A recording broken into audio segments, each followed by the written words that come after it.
Le silence a été finalement rompu près de 4 mois après. Le football pourrait rouler au niveau de la ville touristique de Goma. Il faut le dire ainsi, une réunion a été organisée dans la ville touristique, question de faire un état des lieux de la situation. Vous le savez, ça fait quand même près de 4 mois qu'il n'y a pas de football officiellement dans la ville touristique de Goma. La raison est simple, la ville étant sous occupation. Le stade de l'unité de la commune de Karisimbi est occupé différemment, bien sûr, et c'est la raison qui a poussé les autorités de l'AFC M23, mais aussi celles qui se chargent du football, à réfléchir autour de cette problématique. On va en savoir un peu plus dans cette émission qui connaît la participation en présentiel d'un invité que vous allez découvrir sous peu. Bienvenue.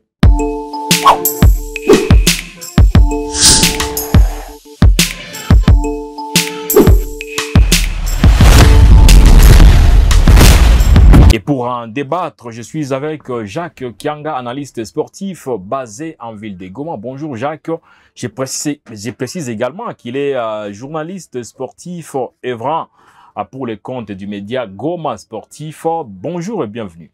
Richard, bonjour, bienvenue.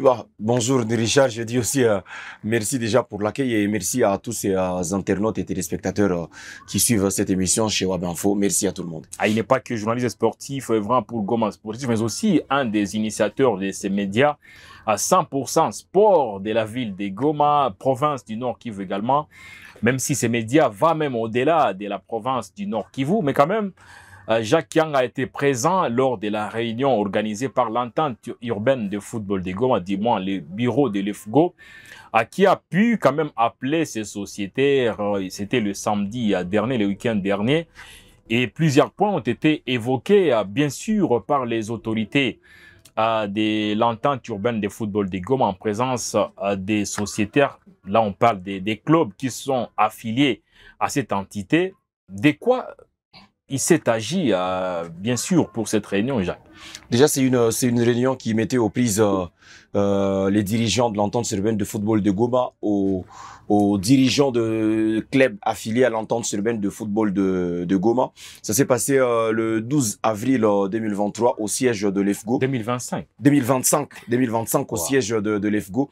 Déjà, il devait y avoir sur le point du jour l'état des lieux de clubs de la ville après longtemps sans jouer, parce que c'est depuis fin janvier qu'il n'y a jamais eu du football dans la ville de Goma par rapport au contexte que tous nous connaissons.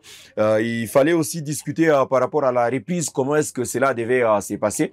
Et déjà, pour cette réunion, nous de la presse, on n'a pas été conviés à assister à la réunion, mais on est resté à attendre jusqu'à ce que ça se finisse, cette réunion qui a duré au moins 1h30 minutes entre le club et le dirigeant de l'entente urbaine de football de Goma. Déjà, par rapport à l'état des lieux... On va revenir sur les contenus. On voulait juste planter les décors par rapport, bien évidemment, à la réunion dont il est question. Mais avant cela, quand même, on doit savoir l'état des lieux du football ici, en ville de Goma. Qu'est-ce qui se passe déjà depuis près de 4 mois? Il n'y a pas de football officiellement. Comment vivent les joueurs d'après votre constat, vous, en votre qualité quand même de journaliste très connu et très célèbre au niveau de la ville? Déjà, moi, je sais que c'est difficile. La situation, elle est difficile pour les athlètes parce que déjà, passer autant de mois sans jouer au football, je sais que ça aura un impact sur les performances, que ce soit technique, physique. Il y a de lacunes il y aura un comble, un vide qui doit être comblé par rapport à tout ça. Déjà, c'est difficile, un peu bizarre pour tous ces athlètes qui vivent du football, peut-être passionnellement ou professionnellement pour d'autres. Alors, moi, je pense que c'est une situation un peu difficile. Et si ça pouvait arriver que ça revenait le football, un peu aussi difficile parce que au vu de toute tout le moment qu'ils ont mis sans jouer au football, je crois que c'est difficile pour eux. Moi, je me mets à leur place, c'est difficile. Déjà, c'est autant difficile pour nous qui sommes journalistes et sportifs à vivre la situation. A fortiori, ceux qui pratiquent ce football-là. Perso, je crois que c'est vraiment difficile à s'adapter pour eux qui œuvrent dans ces contextes et ces domaines-là. Avez-vous eu le temps quand même d'échanger avec certains footballeurs de la ville de Goma? Si oui, qu'est-ce qu'ils vous disent? Par rapport à la situation, par rapport à la façon dont il se porte, il se comporte également par rapport à la situation dont il est question. Déjà, j'ai toujours été au plus près de plusieurs joueurs de la ville. À chaque fois, on a toujours eu des discussions. Je sais que c'est vraiment difficile pour eux. Parce que par moment, nous avons ces échanges. Et je me rappelle de la fois où j'annonce sur le média Goma Sportif qu'il y aura réunion entre les dirigeants de l'EFGO et les dirigeants de club. C'est tout le monde ou presque qui m'a écrit pour me demander ça va être quoi la finalité, c'est quoi les dispositions qui seront prises après cette réunion. C'est qu'ils ont tous hâte de reprendre avec le football. Mais maintenant, s'ils ont hâte de reprendre, ce sera dans quelles conditions, c'est comment que cela va se passer. C'est là aussi la grande question. Mais tout ce que moi je sais personnellement, si on ouvrait actuellement les stades de l'unité, si on laissait à ces jeunes de pratiquer le football, ils seront le plus peut-être heureux du monde. Ils n'attendent que ça. Ah, ils n'attendent que ça, et ça, c'est sûr. Avant, quand même, de décortiquer, si pas d'entrer dans les vifs de ces sujets, parlons d'abord des retombées de cette absence du football au niveau de la ville touristique de Goma de manière officielle. Première retombée, la ville ne sera pas représentée au niveau du championnat provincial. Ça, c'est déjà une évidence et c'est une grosse perte. Si l'on sait que quand même la ville de Goma reste l'un des poumons du football en province. Non, mais c'est pas pour rien que c'est les chefs-lieux de la province du Nord Kivu. Et moi, je crois que c'est vraiment un manque à gagner pour le football d'ici parce que je pense il y aura pas de montée en Ligue 2 pour la ville de Goma. La saison qui vient, s'il y a bien sûr la saison qui va reprendre parce qu'il y a toutes les deux villes qui font la Ligue de Zone Est B qui sont sous occupation. Si la saison reprenait, il n'y aurait pas de montée pour la ville de Goma. Mais aussi, si on n'aura pas de représentants au championnat provincial, aussi une des grandes retombées de tout ce qui s'est passé. On parle d'abord du championnat provincial. Ça veut dire, pendant ces temps, à Beni, à Butembo et dans d'autres coins au niveau des Beni territoires, le football roule de ce côté-là et les championnats sont organisés. À coup sûr, il y aura des championnats provinciaux, mais sans la ville de Goma. C'est une évidence. Déjà, il n'y a pas de compétition. On s'était arrêté à la phase aller avec déjà le match qui s'est joué en première division de la ville de Goma. Alors, tout ce qui vient nous tomber dessus, personne ne l'attendait. Mais c'est arrivé comme c'est arrivé. Nous sommes en train de nous adapter à cette nouvelle vie. Mais au moins, comme vous êtes en train de le dire, oui, on n'aura pas de représentants au championnat provincial, mais aussi on n'aura pas, comme je l'ai dit à un moment, de représentants en Ligue 2, une montée possible si cela devrait se passer en cas où une équipe de la ville de Goma pouvait gagner le championnat provincial. Ce ne sera pas une possibilité cette édition. Sauf miracle. Je ne crois pas au miracle dans ces cas parce que c'est très difficile de parler de ces miracles-là. Et moi, je pense que c'est un très grand manque à gagner parce que vous aviez demandé à ce que nous puissions parler de ce football de la ville de Goma. Nous sommes en train d'en pâtir et je pense que vivement que ça finisse vite et que nous puissions nous relever de ces cendres. Autre retombée, il n'y a pas de représentants des Goma au niveau de la Coupe du Congo. Les préliminaires sont en cours au niveau de la partie Grand Nord. D'ailleurs, la phase finale de ces préliminaires, ça va avoir lieu au niveau de la ville de Butembo. Le football a roulé dans la ville de Beni, dans la ville de Butembo et en Beni, au niveau de Beni territoire.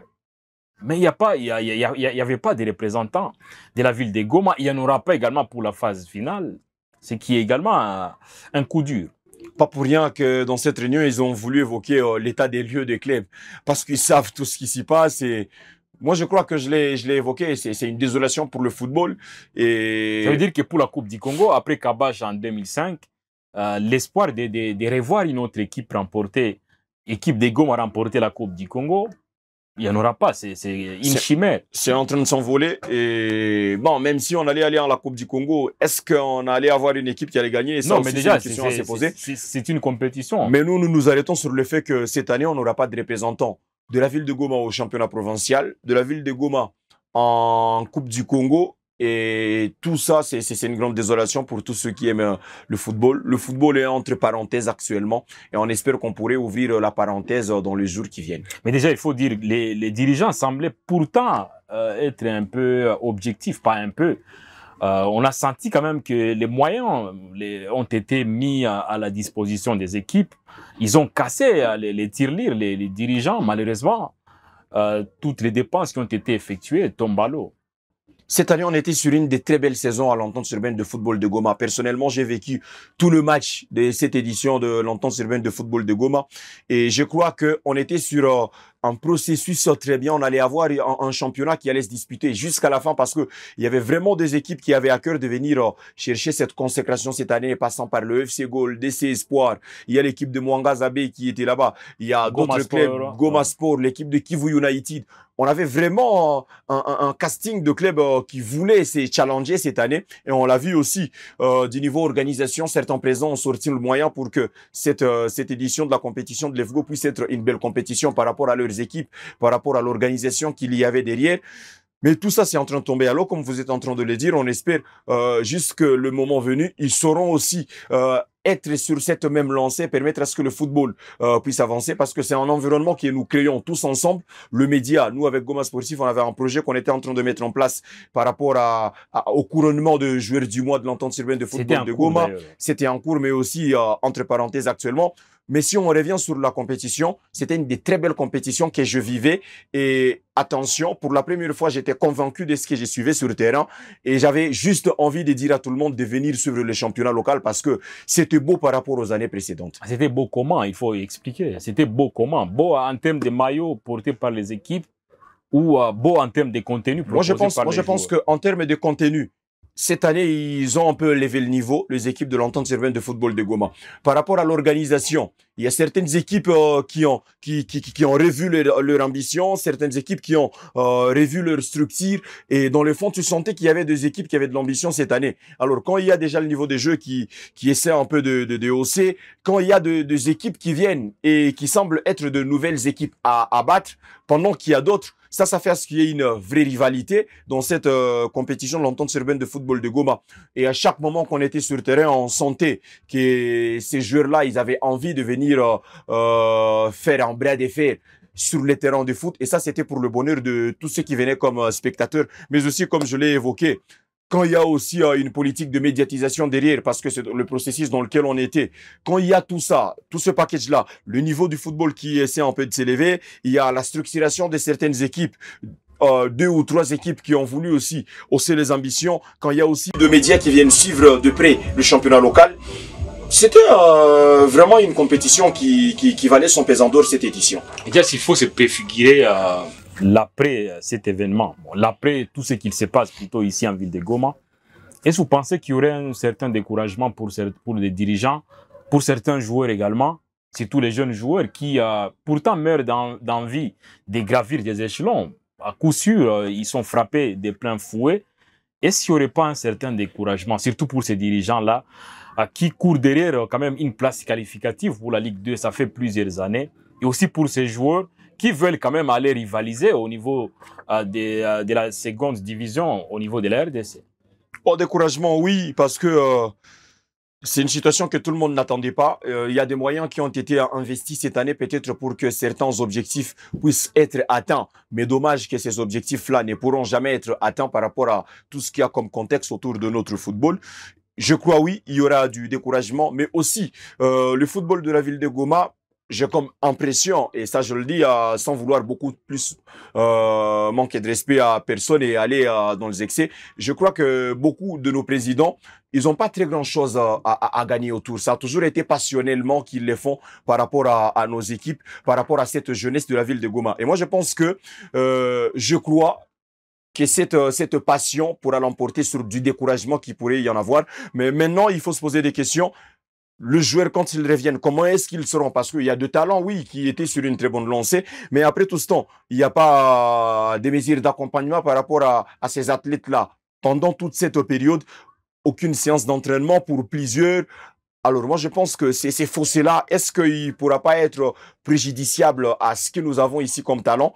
Est-ce que ça ne pourra pas revenir en tournant au ralenti par rapport au niveau technique, tactique sur le terrain du football? C'est là, pour moi, ma plus grande crainte par rapport à ces découragements qu'il peut y avoir côté dirigeant et président. Moi, je pense que ma plus grande crainte, c'est au niveau des athlètes qui reviendront après cette période sur le terrain. Comment est-ce qu'ils se comporteront? Est-ce qu'ils seront à même de nous sortir ce qu'ils avaient comme niveau de jeu?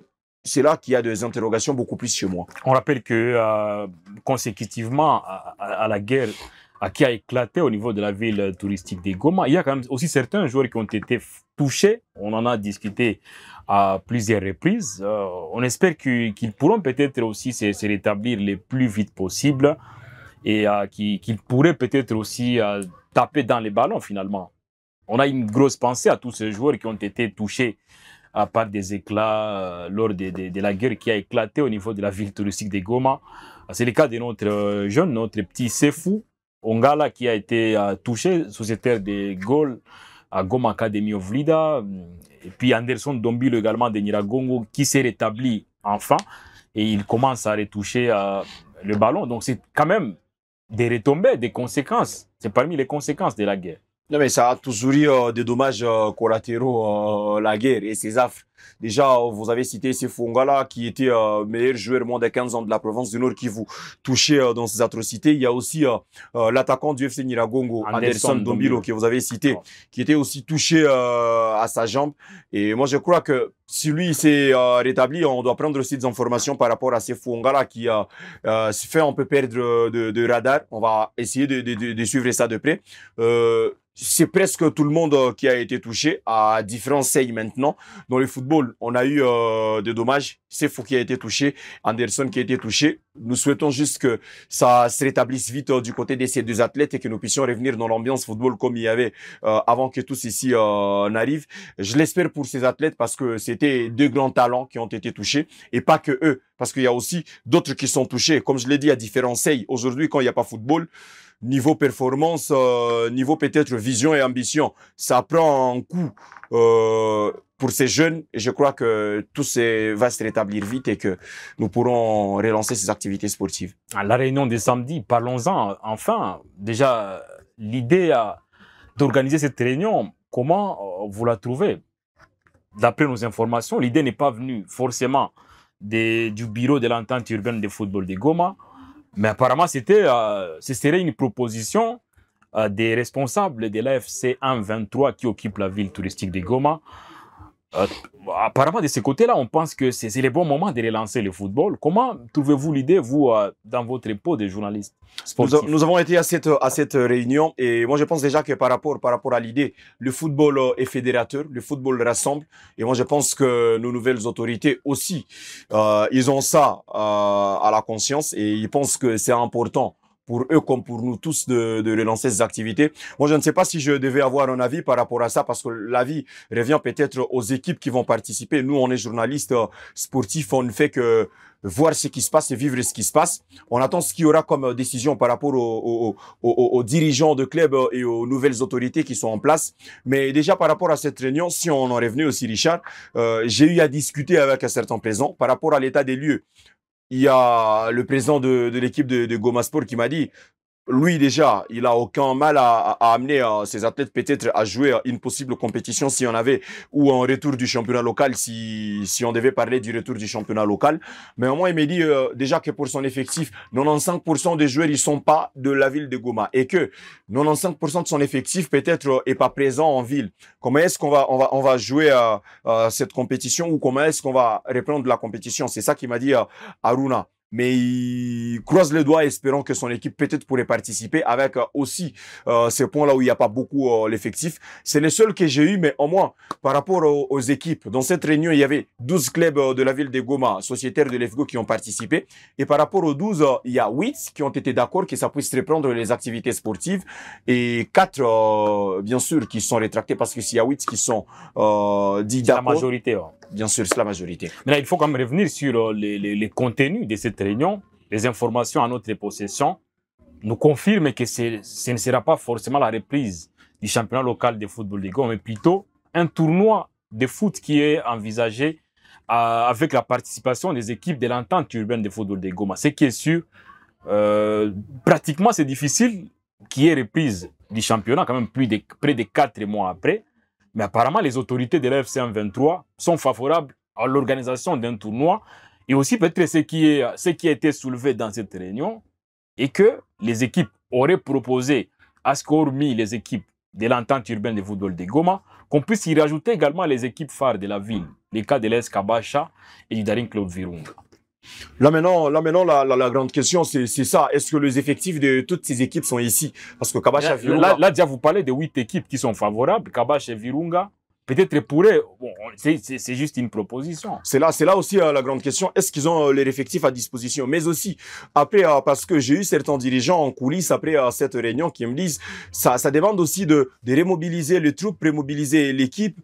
Et ça demande de moyens. Avec toute la situation autour, est-ce qu'ils auront aussi le moyen de remettre sur pied les équipes, de remettre sur pied ces athlètes et avoir une organisation pour amener une équipe en pleine compétition? Il y a beaucoup d'interrogations qui se font derrière. Et après, il y a certains dirigeants qui m'ont dit que c'était que la première réunion et on pourrait avoir d'autres décisions dans une autre réunion qui se profile à l'horizon. Toujours entre les dirigeants de l'EFGO et ces dirigeants de club, ils vont y penser et peut-être qu'on pourrait y avoir de la fumée blanche et que le stade de l'Unité pourrait abriter encore de matchs de foot. Kabacha Virunga, ça pouvait aussi, ou ça peut être aussi bien parce que c'est le deux clubs phares de la ville, mais il y a certaines conditions et je pense qu'il faut qu'ils aient les effectifs à disposition. Comme tous les autres clubs. Donc ça veut dire... Comme tout le monde, il faut qu'il y ait de moyens. Mais nous, on reste en train de voir ce qui se passe. On n'est pas dirigeant de club, on n'est pas dirigeant de toutes ces équipes. Nous laissons les dernières décisions aux dirigeants de ces équipes qui sont conviés à participer à la compétition. Ah, c'est vrai, je serais un peu obligé quand même de voiler certaines informations secrètes qui ont fait l'objet d'échanges dans cette réunion. Mais quand même, les équipes ont posé quand même également des conditions. Ça veut dire la réunion a été organisée par le bureau de l'entente urbaine de football de Goma, chapeauté par le président Christian Lumwanga, d'ailleurs qui a dirigé, piloté la réunion dont il est question. Mais les équipes sont favorables majoritairement, mais entre autres parmi les conditions, il faut que les dirigeants, les autorités de l'FCM 23 puissent subvenir aux besoins de ces équipes-là. Ça veut dire les équipes ont proposé une somme d'argent que les dirigeants, les autorités de l'FCM 23 pourraient peut-être débloquer pour ces équipes-là, c'est la condition principale. Oui, on peut s'interroger par rapport à la fraîcheur physique, mais ce qui est sûr est que ces équipes, ces joueurs-là ne sont pas quand même restés à la maison. On les voit jouer, taper dans les ballons au quartier de manière officieuse, mais la problématique, la plus grande question, ça reste les moyens. Et les équipes ont suggéré à ce qu'il y ait des moyens débloqués, à part les dirigeants de l'FC1 23. Jusqu'à présent, on n'en sait pas trop, mais on espère bien que le message a été transmis fidèlement à part l'entente urbaine de football de Goma aux autorités. Et si les violons parvenaient à s'accorder, à coup sûr, il y aura un tournoi. Moi, je pense que le football, ça va aussi avec ça, ça va aussi avec le moyen. À un moment, j'évoquais cette crainte ici par rapport au club. Comment est-ce qu'ils vont faire pour se remobiliser? Comment est-ce qu'ils vont faire pour se mettre encore au niveau? Parce que ça demande de moyens. Oui, le football, il y a beaucoup de choses qui interviennent autour et qu'il faudrait qu'il y ait de moyens. Avec toute la situation autour, est-ce que les dirigeants de ces équipes ont des moyens? C'était ma question. Bon, heureusement que selon certaines informations que vous avez, il y a cette condition qui a été posée. Bon, maintenant, vous l'avez dit, si le violon parvenait à s'accorder entre nos nouvelles autorités et les équipes qui doivent participer à cette compétition, tout ce que nous, on peut bien vouloir, c'est voir le football reprendre dans la ville parce que ça a toujours été une partie plaisir pour tout le monde, pour les acteurs du foot, pour nous qui sommes journalistes et pour le peuple. Et on attend ce qui se passe. Avec beaucoup d'envie, avec beaucoup de patience. Nous attendons ce qu'il y aura comme décision. Ça ne revient pas à nous, les décisions. Ah, déjà, les décisions ne reviennent pas à nous, sauf qu'il faut quand même aussi dire que de manière pratique, s'il faut analyser avec des yeux des techniciens, c'est difficile quand même que ça puisse être organisé illico presto. Parce que pour que les activités reprennent, il faut que les équipes déjà se réarment. Il faut que les joueurs aient quand même un temps de préparation ensemble afin qu'on puisse recréer cette fraîcheur physique qui risquerait de faire des fois ces équipes-là. Donc ça veut dire, même si la nouvelle est bonne, parce que déjà au cours de la réunion, l'EFGO a confirmé que les autorités seraient prêtes à remettre quand même les stades à disposition des équipes, ce qui est déjà une bonne nouvelle. Et apparemment, la pelouse du stade de l'Unité, contrairement à ce qu'on pensait, serait intacte. Il n'y aurait pas peut-être beaucoup de problèmes là-dessus.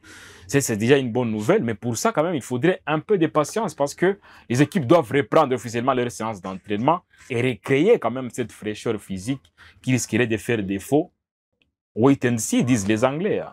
Wait and see, tous nous attendons, comme vous êtes en train de le dire, Richard, mais au moins, c'est bien déjà de donner à ces équipes-là un moment de réadaptation, un moment où ils vont se remettre au diapason, se remettre au niveau, parce que beaucoup de temps, sans avoir de séances spécifiques, parce que quand vous tapez dans le ballon, dans des matchs qui peuvent aller à des heures, à 1 heure, à 30 minutes, c'est eux qui font comme ils veulent le jeu de foot quand ils sont en train de faire les séances communément appelées Bundes dans la ville de Goma.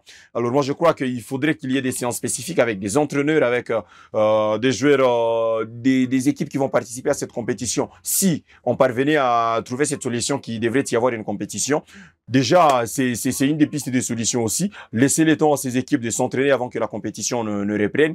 Peut-être subventionner ces équipes parce que ça fera peut-être aussi défaut si ces équipes viennent sans moyens. On n'aura pas, bien sûr, une bonne organisation autour de ces équipes-là, autour de la compétition. Le football, ça va avec le moyen, ça va avec aussi ces séances d'entraînement.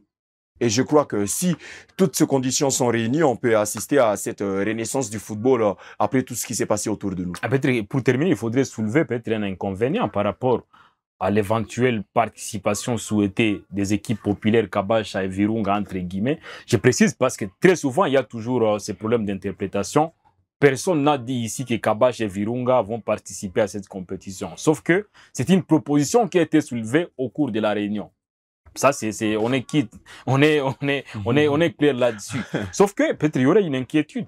Ce sont des équipes à forte affluence.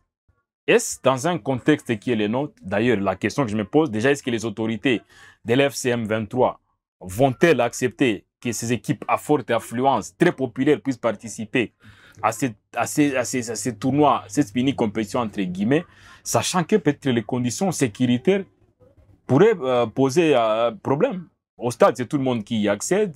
Est-ce qu'on risquerait de prendre ces risques-là?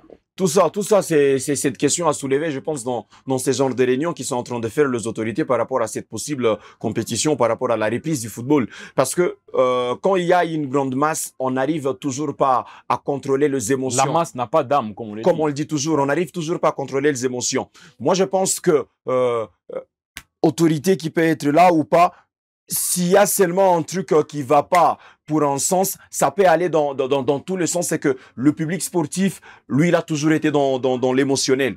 Et peut-être s'il y a une décision qui est pas favorable à une de ces équipes, ça peut dégénérer. Et dans la situation dans laquelle on est, personne n'a besoin que ça puisse aller dans une vitesse qu'on ne saura pas contrôler. Moi, je pense que c'est ça, c'est une aussi interrogation que vous venez de soulever, qu'il faudrait bien prendre en compte et sérieusement dans les réunions qui sont en train de se passer actuellement pour un possible retour du football dans la ville.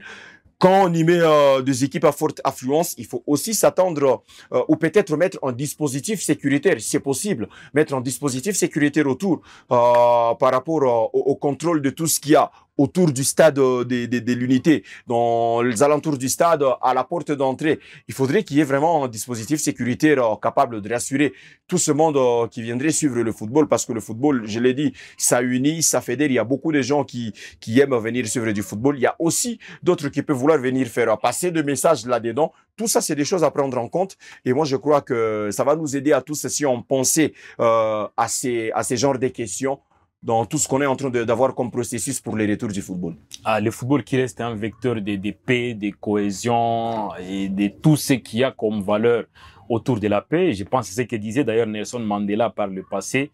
Les sports, c'est ces vecteurs, c'est ces leviers-là importants à pouvoir quand même aider les différentes tendances à parler un même langage. On espère bien que, comme ça a été le cas en Afrique du Sud, notamment à l'époque de l'apartheid et tout ça, le football peut quand même résoudre certains problèmes qui ne peuvent pas être résolus à part les différentes choses qui sont utilisées. On n'est pas beaucoup plus trop dans la politique, mais on est à la fin de cette émission consacrée au football, un possible retour du foot au niveau de la ville touristique de Goma. On espère bien que l'information pourra évoluer. Et on ne pourra pas hésiter quand même à rappeler Jacques Kianga ou quelqu'un d'autre pour quand même tabler sur la question à bâton rompu, parce que c'est une bonne nouvelle. Le football est fédérateur, comme vous l'avez dit. On espère bien que Chez nous aussi, ce sera un élément qui va fédérer le peuple. Drogba l'a déjà fait un jour chez eux en Côte d'Ivoire. Espérons que chez nous aussi. À l'époque. Espérons que nous aurons aussi des acteurs qui seront à même de remettre ces petits piquants, ces détails manquants et que le football reste toujours un élément fédérateur chez nous. Le football n'a jamais eu tort. Ça, il faut aussi les rappeler. On est à la fin de cette émission, mesdames et messieurs. Grand a été notre plaisir de vous servir pour cette émission consacrée au football au niveau de la ville de Goma. Près de 4 mois après, enfin, il y a quand même une nouvelle qui serait en stock par rapport à un possible retour de ces sports rois au niveau mondial. Les footix de la ville sont impatients quand même de signer leur retour au niveau du stade de l'Unité. Personnellement, ça fait quand même un bail. Ça fait près de 3 mois que je n'y ai jamais foulé mes pieds. Pourtant, ça reste mon principal bureau. On se retrouve la fois prochaine pour d'autres faits d'actualité des sports. Merci beaucoup.